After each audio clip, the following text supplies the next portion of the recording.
Yeah, welcome to Anita Vita Rise.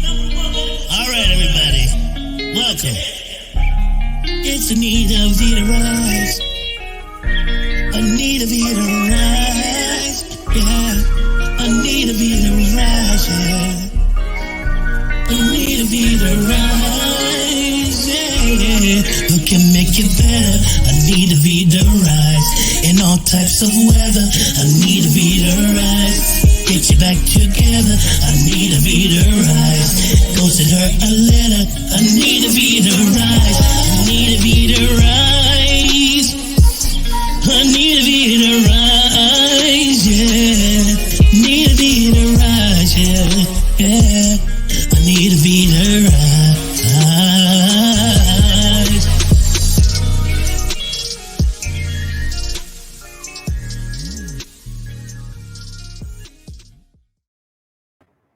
Welcome to another episode of Rise with Anita Vita. I'm your host, Anita Vita, master medical Qigong teacher and healer. And I'm so grateful and thankful that you are here with me today. I'm so excited to just introduce you to a beautiful soul sister of mine. You know, when I have this show, it's to amplify women's voices, let their stories shine so that they be a ripple effect of healing in the world through amplifying their voices.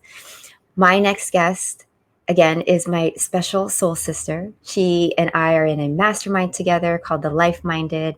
I got to meet her at a beautiful event when she was a panel speaking on the rigors of growing a family business and taking over, and just all the things that come with creating a business and being an entrepreneur. She's a new mommy. She is also a creative. She is a food and product business coach and the owner of Ninong's Dessert Lab. I'm so excited to please help me welcome Miss Kissa Ortega to the show. Hi. Hi, sis. How are you?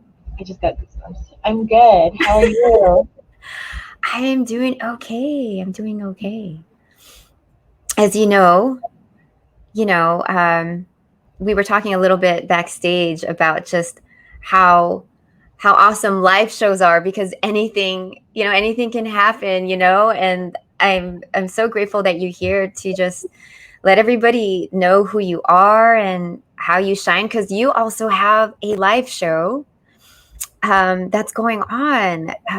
But for those of us who don't know you, like, who are you? What do you do? What are you excited about in life right now? Okay, so my name is Kissa.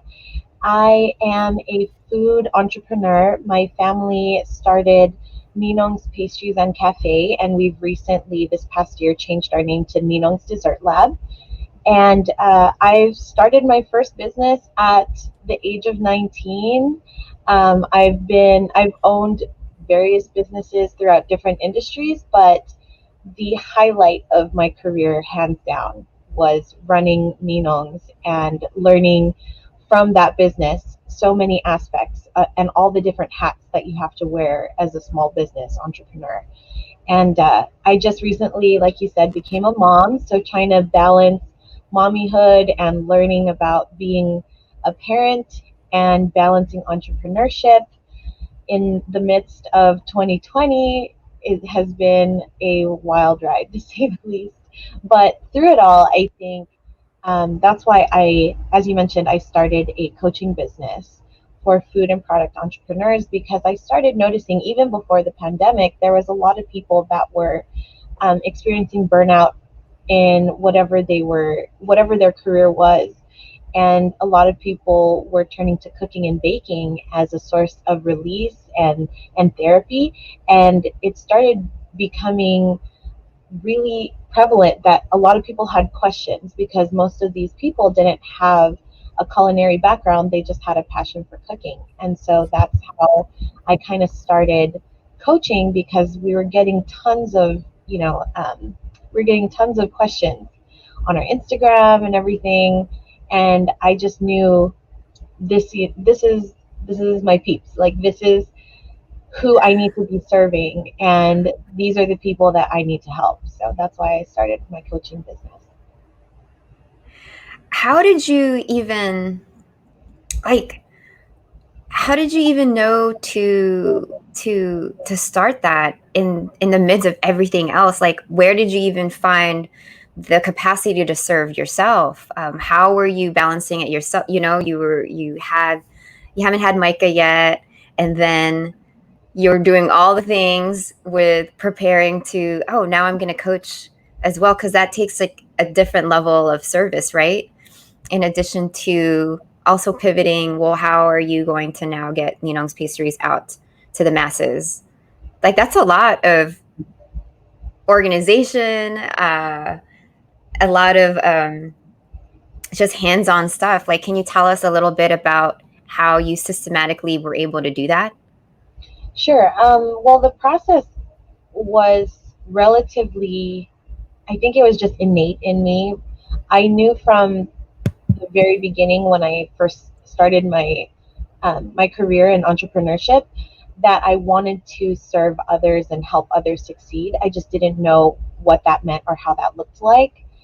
And over time, I just realized that there's a lot of growing that I personally needed to do. I needed more experience. I needed that one business that was going to kind of be my thing. And I was going from business to business, trying to figure out what it really was that I felt was something I was truly passionate about. And for me, it happened to be Ninong's. And so when that happened, um, I realized that in time, this could be a way that I can serve my community, because our goal with Ninong's was always to share Filipino food and recipes with the world, as well as our culture, because our culture is so linked to our food. It's so tightly wound. And I think that that level of hospitality and servant, like that servant mentality, that we have to help others and be there for others, not just for ourselves, it was something that was just innate and built within me. So I knew I had to do it. I just didn't know when the right timing was and who I was going to be serving. And I just I found that the balance between creating a system to manage all the hats is one thing, but to also listen to your heart and give yourself that time to grow. There's that fine balance that that fine line you have to walk, because it's not all just about systems and thinking and the mind, but there's also this aspect of the heart and what you're truly passionate about. And when you can marry those two things, I think that's when it really made sense for me. How has the journey been like? And was there a moment, was there a defining moment, or even many moments to get you to do what you do, that you love so much and that you're so passionate about, in the work that you're doing, as well as all in the businesses that you're running? Yeah, I definitely believe that there was a bunch of different, I call them forks in the road, right? There's these crossroads that you always hit, and you realize this could be a big decision for me. Like, if I go this way or I go this way, this is going to be big. And every time I made a decision, whether it was right or wrong, I felt like I was being steered in a specific direction. And I have to tell you, I had no plans in owning a cafe or a restaurant. I did not go to culinary school. It was never my plan to run a restaurant. I come from a marketing and graphic design background. So I had no intention, but it's kind of what fell in my lap. And trusting that process and just letting it kind of unfold was very pivotal for me, because things could have gone very differently, and it is all these mini milestones that have happened, because when we first started the business, it was not easy. We were struggling. We started the business during a recession. During the recession, it was 2008. So it was really tough to get customers in the door. And I share this story all the time. I think there was one day we didn't even make $100 the entire day. And, we were trying to think of different ways to bring people into the restaurant, to try and find that one thing that would kind of set us apart from everybody else. And it was a bunch of just trial and error, not being afraid to just throw yourself in the ring and see what happens. And then it was a lot of, okay, we're at a crossroads. What am I going to do? Am I going to help my family, or am I going to continue to pursue my graphic design and marketing career? Like those big things that, there's a question here that needs to be answered, and it's all on you. What do you want to do? And it's led me all to this point.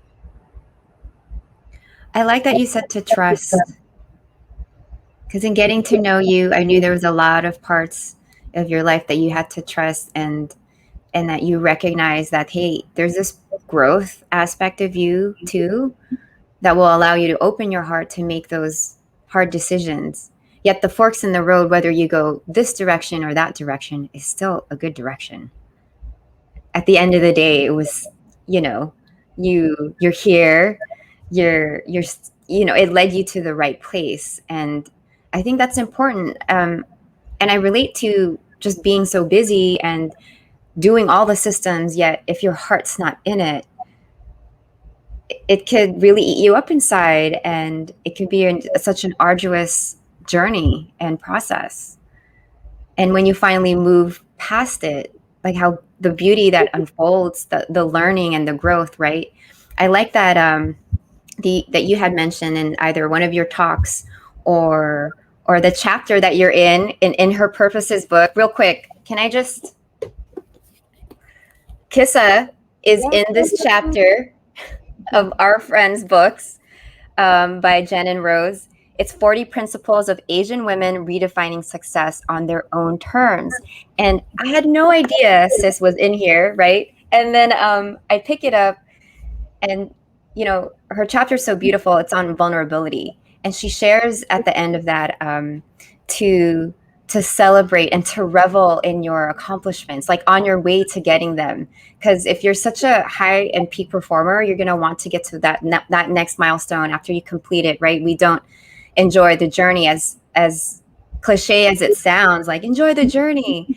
It's like really is enjoying the journey, right? Because that's really what life is, that it can be fun, even amidst all the ups and downs and the craziness and all the forks in the roads, like you said.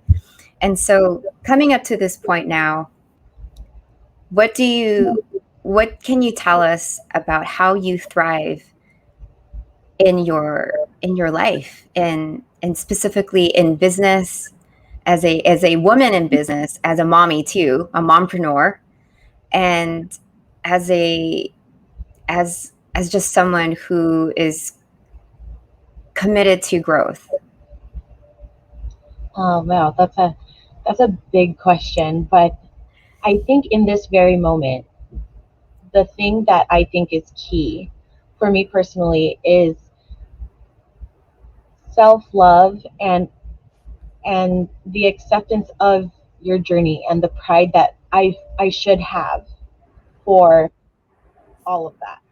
I come from a different place where prior to this year, or even the year before that, it was so hard for me to be proud of anything that I've accomplished. I always felt like, yes, I might have hit a certain milestone, but there is still a better way that I could have done it. And that's that methodical systems person in my own mind. Like, this could have gone so much smoother if I did X, Y, and Z, instead of just preparing as best as I can and accepting that there's going to be different things thrown at you, and you just have to trust that process, right? I'm trying to learn to be more understanding of myself, and learning more about what makes me happy, what I define success as, because those things will really change your perspective on more than just your professional, your professional life, but also your personal life, right? And for those of us that own small businesses, our personal and professional life is just so closely intertwined. It's so tightly intertwined with each other because we put so much of our hearts on the table when we start our own business, not just monetarily, but our time, our energy. Like there's just so many things. And so I really think that self-love and being proud of the journey that I've been on, instead of hiding behind this facade of what I think people should see me as, was the big lesson in, especially what I talked about in the book, in her purpose book, where vulnerability helps you connect with your customers, your audience, your colleagues. That tenderness and that vulnerability that you have about being honest about where you came from, how hard it was, how fun it was, just the entire journey from the highs and the lows, just being fully transparent about it, I think helped me to realize that, wow, I can actually help people. I don't have to be perfect, because I don't have to put on that facade. I don't have to put on that mask of, oh, Coach Kissa got it all together. That's why she's going to coach me and I'm going to become a success after that. No, that's not that. That's no longer how I approach things. I'm just me with the mess behind me, with the mess in my own brain of whatever is going on after that. Like everything, it's just me. And I have to learn how to love and appreciate that, because this is who I am at this very moment. And if I do want to get better, because I always strive to do better, I have to learn to understand myself at this very moment first before I can get to that next step. Thank you for embracing that part of yourself and for sharing the vulnerability, because you're right. It's and especially for women, right? We always feel we're being judged, or how are we going to look on camera? What if my dog barks like at my show, like my mess in the back, and it's so important to realize that, like, it's okay to not be perfect. Like, what does perfect even freaking mean, And I'm so grateful that you do show up authentically as yourself. I'm so grateful that, you're being real. Like, you're like, Kiss is like, this is me. And I was like, this is so great. And that's a testament to the live shows that we both run together, right? It's like, there is no edit. There is no commercial. We can't go to commercial when something happens, or when our husbands come in, or Micah is crying. Yet it's the growth in it, right? To be seen as we are, to be heard as we are, and letting others know, like, hey, it's okay to just be you. It doesn't have to be perfect. It doesn't have to be polished, because we're always striving, yes, to get better. And there's things to always refine. Can we accept ourselves in this space, in this moment? And I like that you said, in this moment, this is who I am, So speaking of live shows, what is the title of your show, and what do you discuss, and how can we, watch it? Where do we find you? How did it even come about? Okay, so the show itself is called the Prep Talk Live Show, and it's every Monday at 12 p.m. Pacific time, give or take a few minutes, because I basically do the show when Micah goes down for his nap. And so he'll usually nap for an hour or two, and that's when I do it, because that's when it's the quietest in the house and you don't have nursery rhymes playing in the background, you don't hear all his toys and all that stuff. So it's every Monday, and it all started because most of the time the questions that I always have sent to me are basically, I'm struggling with efficiency, or I'm struggling with my productivity, or I bought this planner, or I'm paying for this app, And I feel like I'm wasting my money because I used it for a week and now I'm not using it anymore. And so I get a lot of those questions. And so I figured, why not just share what I do? And it could be a chance for me to kind of set up my week, which is why I decided to do it on a Monday. I just show everyone what I do when I set up my week on a Monday, and we can plan together. So I talk about what happened the week before, life, business. I talk about how it affects the upcoming week, because if I didn't get something done last week, of course, it's going to carry over to the next week. And I also share a little tutorial of some kind. I use a certain productivity app. It's called Notion. And I just do a screen share and a little literal walkthrough of what that looks like, so that people can at least see what I'm doing and not necessarily take everything that I'm doing and completely copy it, because we all function differently and we all are productive in our own ways.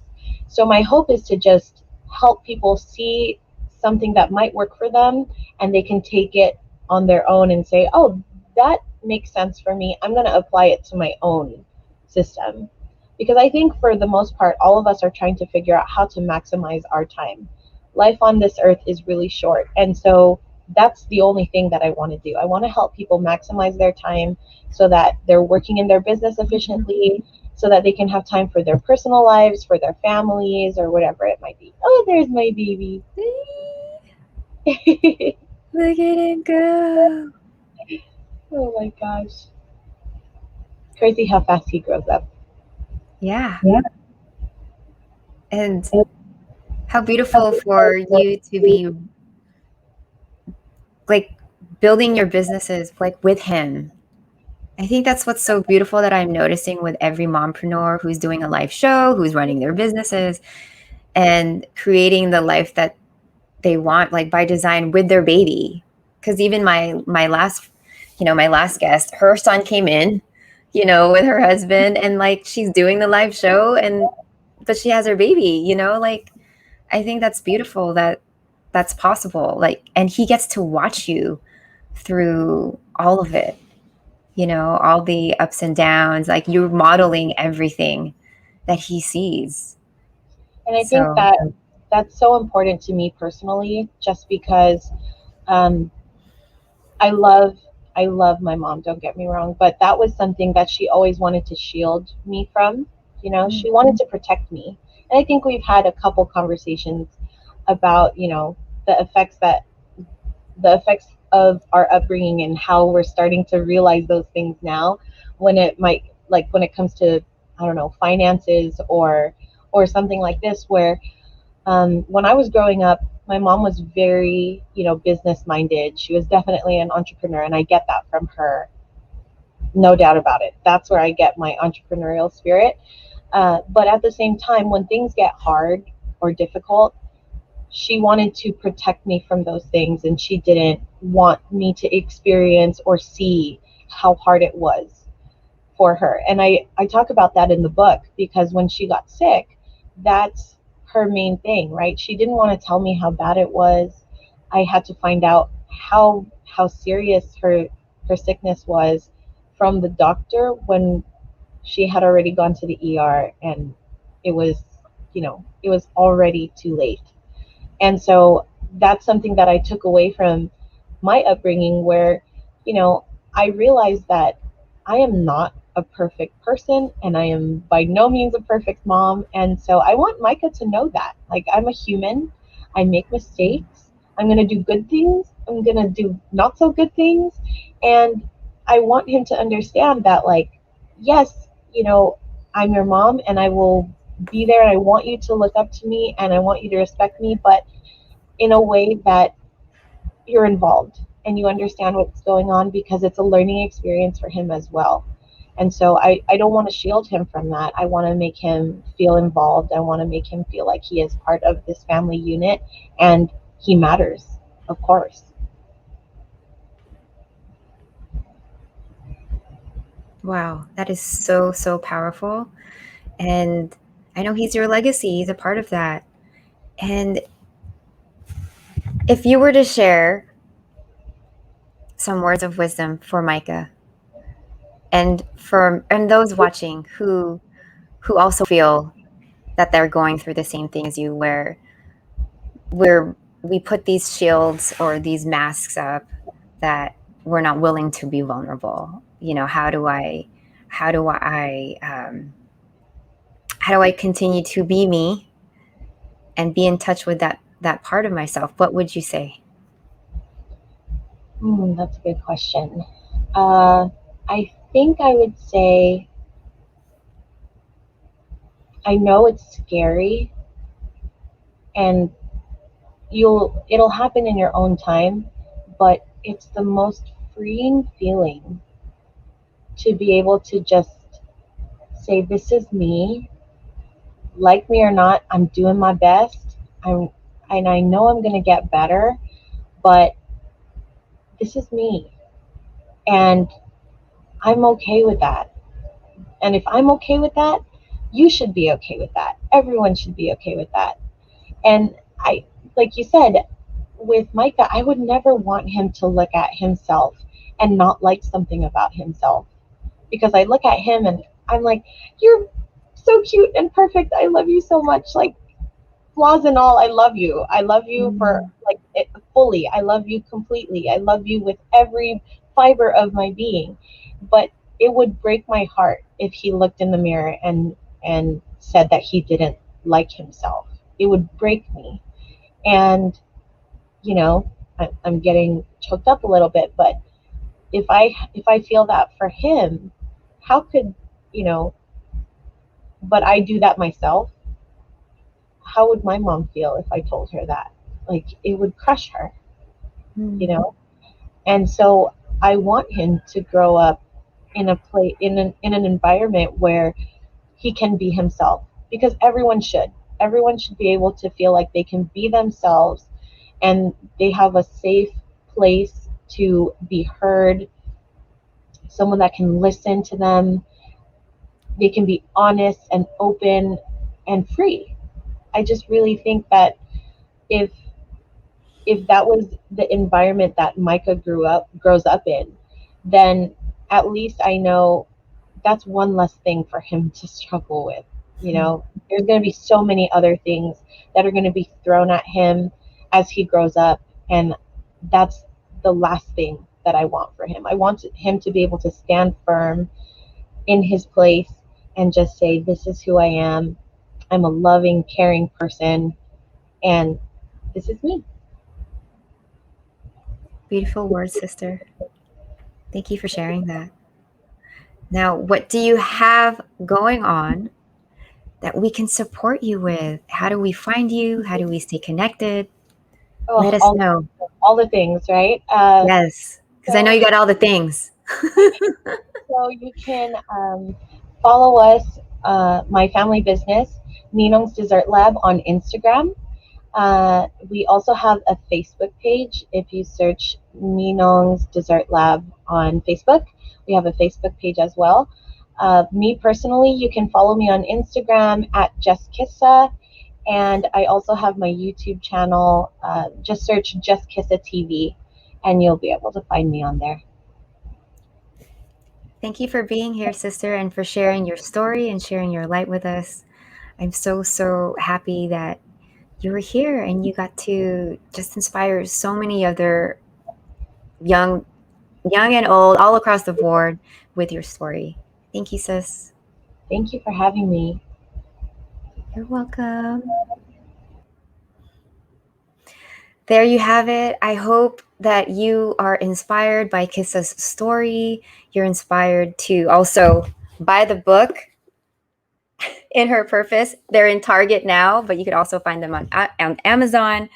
And I hope that you really took something away from here in the theme of being vulnerable, to also being yourself, and to really enjoy the journey.